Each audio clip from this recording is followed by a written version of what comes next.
coisa que a gente precisa para começar a fazer aulas de balé em casa. A primeira coisa que você vai precisar é de um celular, que provavelmente você está me assistindo agora por um celular. Então, isso provavelmente você já tem, um celular com conexão para a internet, porque hoje tudo é pela internet. E aí, ó, din-din, eu preciso de din-din para pagar. Não, Nilza, no canal Mari Balé Online no YouTube tem várias aulas gratuitas. Para começar, a gente consegue começar sem din-din, tá bom? E aí, uma das primeiras coisas que as pessoas pensam, né, primeira questão da aula, eu preciso ter a aula para fazer. Então, se você tiver um celular, você consegue acessar o YouTube, ir lá no canal Mari Balé Online, e lá você joga lá no canal, tem uma lupinha, você pode jogar lá, aula de balé, dentro do meu canal. Quando você joga isso dentro do meu canal, vai aparecer várias aulas para você. Muitas delas são espiadinhas, não são a aula completa, mas é uma aula de 40 minutos no mínimo. Então, você consegue ali fazer toda a base da aula, acompanhando pelos vídeos gratuitos do YouTube, tá bom? Então, primeira coisa é ter um celular. E o que é legal, tá? Que muitas vezes as pessoas acabam fazendo, minhas alunas no online fazem. Tem uma função em algumas TVs, né, que é compartilhar a tela do celular na televisão. E aí você consegue visualizar grande. Galera, é impressionante, é como se a gente estivesse na sala de aula mesmo, porque você consegue ver os detalhes dos movimentos e tudo mais. Então, de repente, um celular que faça essa associação ali da imagem, que transfere a imagem para a TV, pode ser bem legal, tá? Se você tiver. Não tenho, só o celular já serve.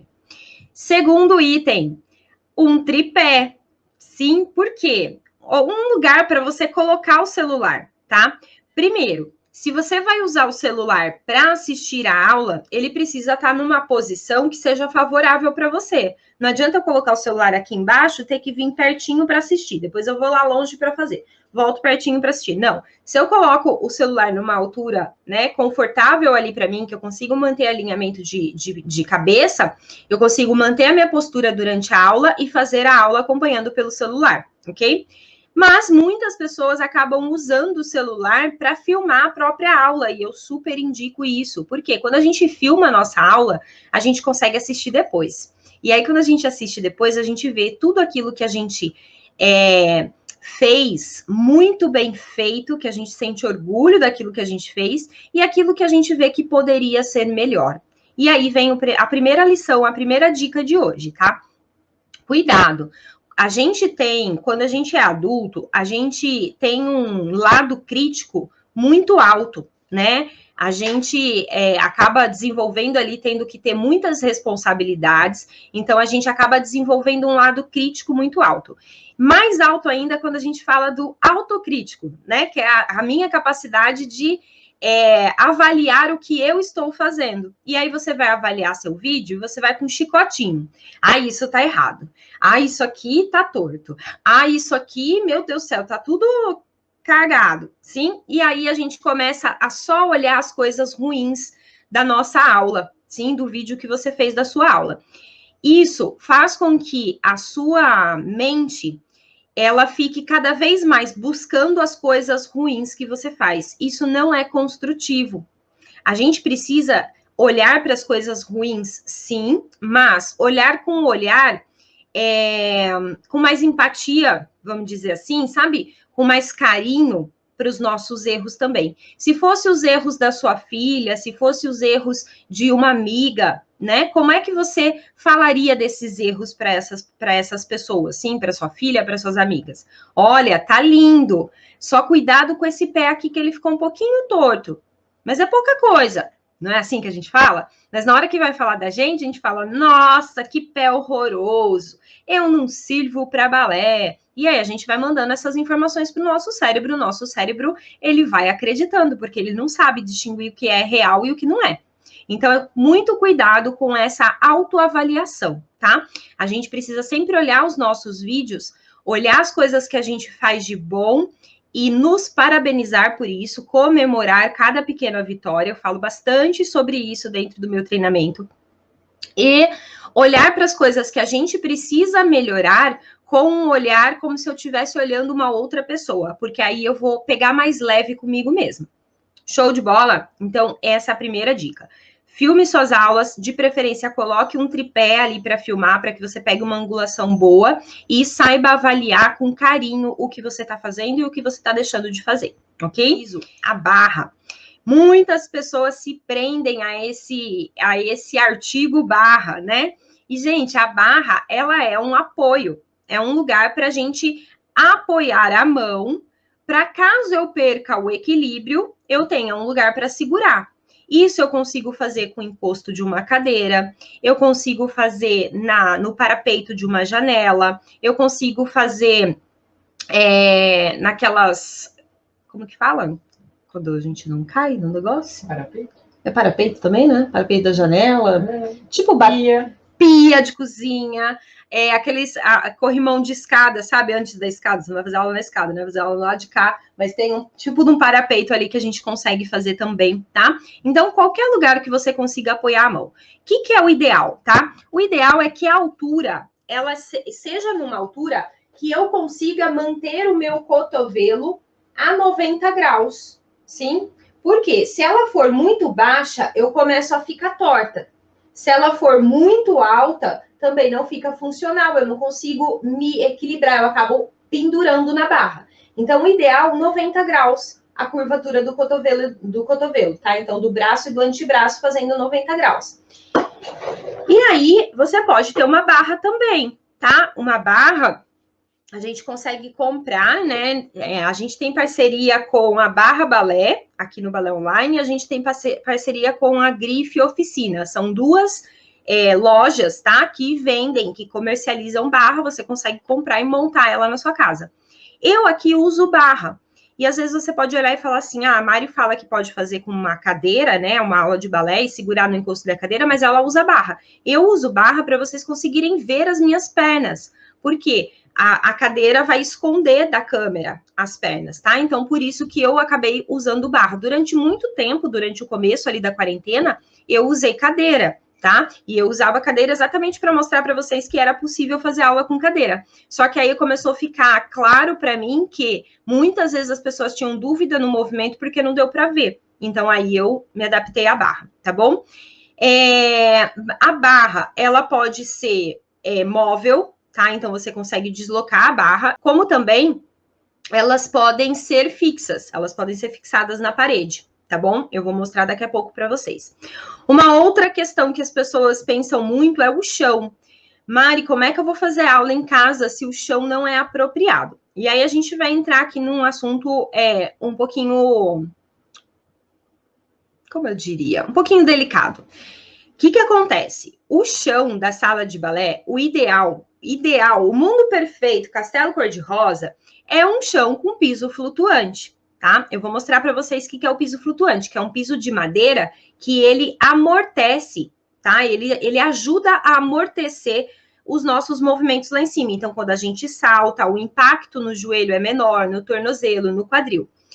Em cima desse piso flutuante, o ideal é que tenha um linóleo, porque aí evita escorregar e tudo mais.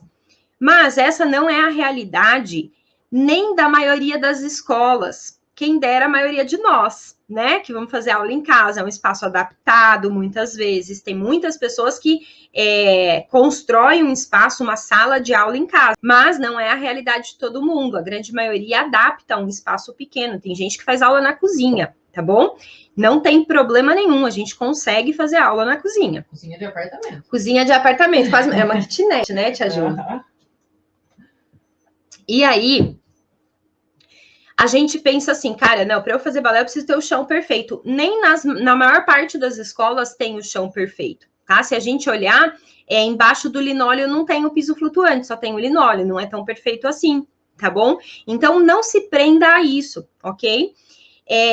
Mas eu vou mostrar para vocês aqui como que vocês podem adaptar. O que é importante? Piso frio. Eu tenho que tomar muito cuidado com piso frio e porcelanato. Se esse piso frio ou porcelanato desliza demais a sapatilha ou a meia que eu estiver usando ali para fazer a aula, é perigoso, porque eu posso escorregar, tá? O que a gente pode fazer para diminuir esse deslizar no piso frio. Eu posso usar uma sapatilha com camurça no verso, que a maior parte das sapatilhas são assim, e diminui esse risco de escorregar, porque aumenta o atrito entre o pé e o tipo de piso, tá?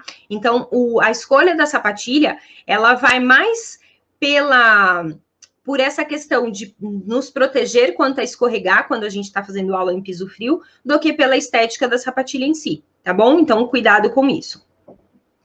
Show, aí a gente vai entrar na sapatilha. Mari, tá bom, então eu já tenho uma cadeira, vou fazer no meu piso frio, já tenho a minha TV, o meu celular que vai passar a imagem da aula, tenho um celular com tripé para me gravar, para eu poder olhar depois, e aí agora eu vou para a sapatilha, né? Eu preciso colocar alguma coisa no pé. Não é legal a gente fazer aula de balé descalça, tá? Por quê?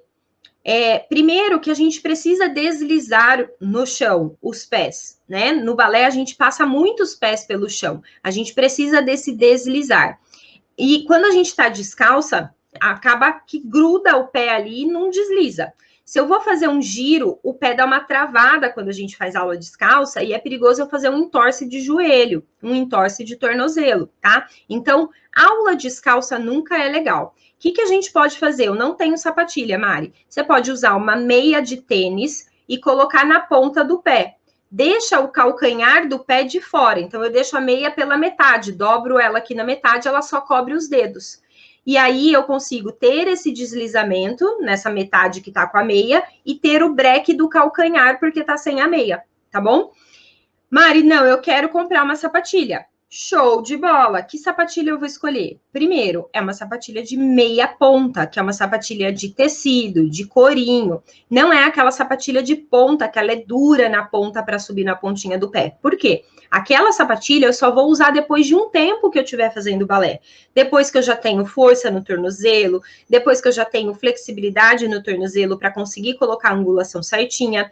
Depois que eu já dominei um pouco mais a técnica do balé, aí eu passo para a sapatilha de ponta. Então, a princípio, a gente vai usar a sapatilha de meia ponta como toda bailarina usa, tá? Usa. Às vezes a gente olha as grandes bailarinas, né, das grandes companhias dançando na ponta e a gente imagina que elas só façam aula de ponta, que elas só dançam na ponta, e não é assim, elas fazem aula de meia ponta também, para desenvolver mais força, para desenvolver a técnica do balé, para depois passar para as pontas. E aí, mesmo depois de passar para as pontas, continua fazendo aula de meia ponta, tá bom? Então, a sapatilha. Tem vários tipos de sapatilhas que a gente pode escolher. Eu sempre indico aquelas que é com sola dividida. Ela não é uma sola inteira, ela tem um pedacinho embaixo dos dedos, no solado, e um pedacinho no calcanhar. Então, o meio do pé fica livre. Isso facilita a gente esticar os pés. E por último, né? Antes do último, tem a roupa, né? Eu preciso da roupa de balé. Gente, pelo amor, ninguém precisa da roupa de balé para fazer balé. A gente pode, foi um dos primeiros comentários ali, eu posso fazer aula usando uma roupa de ginástica. Qual é a grande questão aqui? Quanto mais a gente levanta a ideia eu preciso, mais sabotadores para começar a fazer balé a gente coloca. Então, tire o eu preciso. Você pode usar o eu quero, tá? Mas isso não me impede de começar. Então, comece com a roupa que você tem, com a roupa que você se sente bem, confortável. Não é legal a gente usar jeans, né? Calça jeans, shorts jeans, para fazer nenhum tipo de atividade física. É um movimento que não tem elastano, por mais que tem calças jeans que tem, como que é? Stretching? Stretching. E ela é mais flexível, mas ela não se compara com uma calça de malha, por exemplo, tá? Então, sempre prefira roupas mais voltadas para ginástica, roupas mais confortáveis. Quero comprar um colã. Show de bola! Manda ver, compra o colã, tá bom? Mas isso não vai te impedir de começar a fazer aulas. E aí, por último, o espelho. Mari, mas eu preciso de um espelho para fazer aulas em casa? Gente, isso é um perigo, tá? Espelho é um perigo, tanto em casa quanto na sala de aula. A gente precisa saber usar o espelho. E quando a gente coloca um espelho, é natural a gente buscar o tempo todo olhar para o espelho. E aí a gente desvia toda a nossa postura. Então, muito cuidado com o uso de espelho para fazer aula de balé em casa, tá? Muito cuidado. Dependendo da posição que esse espelho tiver, ele vai te tirar, sem você perceber, ele vai te tirar da postura. Se meu espelho tá aqui, eu quero virar e olhar para ver se eu tô fazendo o movimento certo. A minha postura, que era para estar lá para frente, já era, tá? Então, tem lugar correto para a gente colocar o espelho. Show? Show, show, show. Então, beijos para vocês.